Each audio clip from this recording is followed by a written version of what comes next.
بہت خوبصورت حدیث پاک ہے جی کہ بے شک جنت میں ایک دروازہ ہے جس کو ریان کہا جاتا ہے، اور یہ بخاری شریف کی حدیث ہے۔ سبحان اللہ۔ اس سے قیامت کے دن روزہ دار داخل ہوں گے، اسپیشلی ڈور ہے جنت کا اونلی فار دا روزہ دار، جو فاسٹ کرنے والے، روزہ رکھنے والے، اور آقا فرماتے علیہ الصلوۃ والسلام ان کے علاوہ کوئی اور داخل نہیں ہوگا ایکسکلوسیولی۔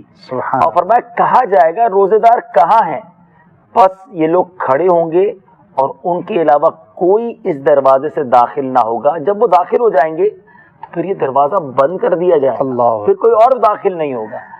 اس سے اندازہ ہوتا ہے کہ اللہ تعالیٰ کو روزہ دار کتنے پسند ہیں، روزے کی جزا کیا ہے۔ تو اب ہمیں اور شوق کے ساتھ رمضان کے روزے رکھنے چاہیے، اسپیشلٹی ہے۔ بہت خوبصورت حدیث پاک ہے جی کہ بے شک جنت میں ایک دروازہ ہے جس کو ریان کہا جاتا ہے، اور یہ بخاری شریف کی حدیث ہے۔ سبحان اللہ۔ اس سے قیامت کے دن روزہ دار داخل ہوں گے، اسپیشلی ڈور ہے جنت کا اونلی فار دا روزہ دار، جو فاسٹ کرنے والے، روزہ رکھنے والے، اور آقا فرماتے علیہ الصلوۃ والسلام ان کے علاوہ کوئی اور داخل نہیں ہوگا ایکسکلوسیولی۔ اور فرمایا کہا جائے گا روزے دار کہاں ہیں، بس یہ لوگ کھڑے ہوں گے اور ان کے علاوہ کوئی اس دروازے سے داخل نہ ہوگا۔ جب وہ داخل ہو جائیں گے تو پھر یہ دروازہ بند کر دیا جائے گا، پھر کوئی اور داخل نہیں ہوگا۔ اس سے اندازہ ہوتا ہے کہ اللہ تعالیٰ کو روزہ دار کتنے پسند ہیں، روزے کی جزا کیا ہے۔ تو اب ہمیں اور شوق کے ساتھ رمضان کے روزے رکھنے چاہیے، اسپیشلٹی ہے۔